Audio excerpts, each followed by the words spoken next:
Саламатсыздар, урматтуу менин каналымдын көрүүчүлөрүм. Сиздердин каналдан көргөнгө абдан кубанычтамын. Геосаясий жаңылыктардан алсак, азыр Трамп менен Путин жолугушуусу, ушул Уитков, Ушаков жана Путин менен жолукканда, сүйлөшкөндө уюштурулганы болду. Бирок уюштурулабы же жокпу белгисиз дагы эле.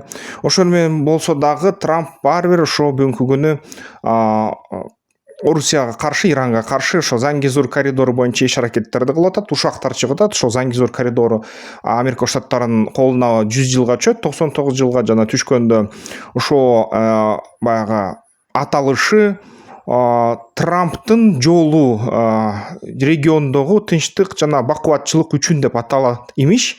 Бирок Армениянын расмий бийликтери ушундай кабарларды айтып атат. Бул деген андай кабар жок деп, андай тастыктабайбыз деп, ошондой нерсе боло элек деп каршы эле чыгып атат кайра. Баягы жокко чыгарып салды да ушул жаңылыкты. Анан албетте Путин менен Трамп жолугат десе эле дүйнө жүзүнү боюнча ар кандай ушул нерселер башталып атат. Базарлар реакция кылып атат да, көбүнчө инвестициялык базарлар. Мисалы үчүн алтындын баасы бир аз өзгөрүп кетти да. Кантип өзгөрүп кеткенин карасак, бул деген мисалы үчүн алтындын баасы ушул эле күндүн ичинде 0,86%га өстү.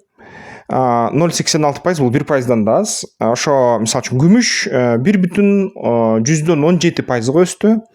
1%дан бир аз көбүрөөк. Жана ошо негизи комекс деген базарларда ушундай өсүүлөр жана өйдө чыгуулар болуп атат да. Элдер кандайдыр бир башкача бир ойго келип, темирлерди, ошо баалуу темирлерди, металлдарды сатып алып атышат инвестициялык базарларда.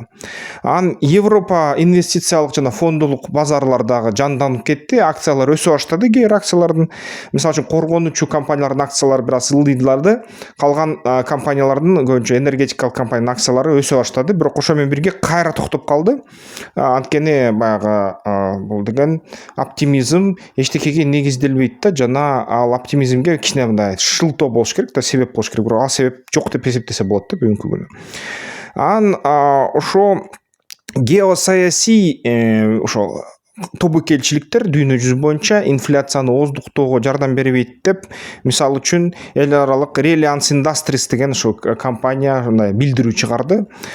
Жана ошо Индия менен АКШнын ортосундагы дипломатиялык иш аракеттер бузула баштады. Нарендра Моди Трампка каршы мындай кичине чыга баштады. Дагы ошо биз деген түзө турган, биз деген ошо кол кое турган жана ала турган стратегиялык келишимдерди үзгөнгө барганга деле даярбыз деп Индиянын жогорку деңгээлдеги атка минерлери да ушуну сөздөрдү айта баштады да. Бул деген нерсе албетте Америка Штаттары менен Индия ажырашса, анда НАК БРИКС күчөйө баштайт. Бул деген Америка үчүн абдан чоң коркунуч. Бирок Трамп да Индияга каршы чыгып атат, эчтекеден коркпойт окшойт. Ошо Индияда ага кичине мындай бактылуу эмес да, анткени бул 25%га тарифтерди, бажы төлөмдөрдү көбөйткөндөн кийин Индиянын товарларын жалпы тарифи 50%га чейин өсөт. Америка Штаттарына ошого бизнес өзүнүн баягы ачык кирешесин, таза кирешесин ошо бир 70%-ын же 30%-дан кем эмесин жоготот да, ошо Америка Штаттарына саткан товарлардан. Анан албетте Америка Штаттарынын базары Индия үчүн өтө маанилүү, анткени Индиянын ошо программалык камсыздоочу системаларды иштеген, алар системаларды иштеп жаткан жана мындай тейлөөлөрдү кылып жаткан эң чоң базар индиялыктар үчүн бул Америка Штаттары да. Негизи заказдар аяктан келет. Ошо Бомбей бүт баягы программисттер, IT адистер боюнча мындай сөз кылсак. Анан албетте баары эң баалуу жана эң баарына бүт экономикага таасир эткен ушул жаңылык ошо болуп атат. Трамп менен Путин эмнеге жолугат, эмнени сүйлөшөт, кандай келишимге келет. Путин тараптан кандайдыр бир ушундай алга жылуулар болуп атат деп айтылып атат. Путин деген кайсы бир өзгөрүүлөргө Трамптын койгон талаптарына даяр экенин билгизип жатат деп айтып атышат элдер, серепчилер. Бирок ал деле тастыкталган маалымат эмес да, анткени дагы эле бүгүнкү күнү айтуулар болуп атат. Ошо Путин баары бир тоготпойт да ошо Трамптын иш аракеттерин, балким баягы экономикалык, мен баягыда бир видео тартты беле, экономика тез өзгөрүп атат.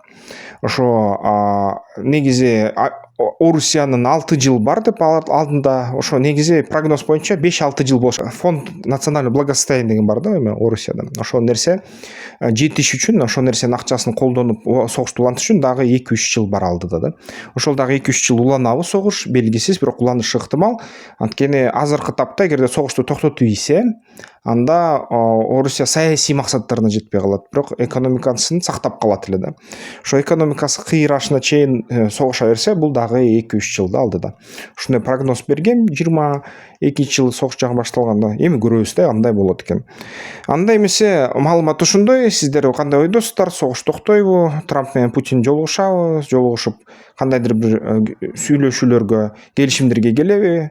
Ушуну боюнча комментарийга жазып коюңуздар да. Эмки видеолорун көрүшкөнчө. Бизнес банкери барына баштардан мурун карап ал. Жол картасын жарып жолуңдай ишкердик де сенин куралың ал. Бизнес банкери барына баштардан мурун карап ал. Жол картасын жарып жолуңдай ишкердик де сенин куралың ал.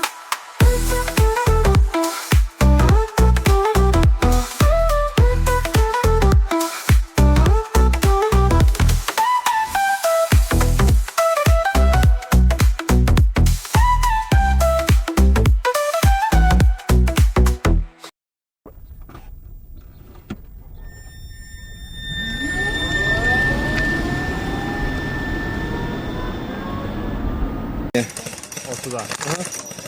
О, от души. Красота, блин. Охренительно видно.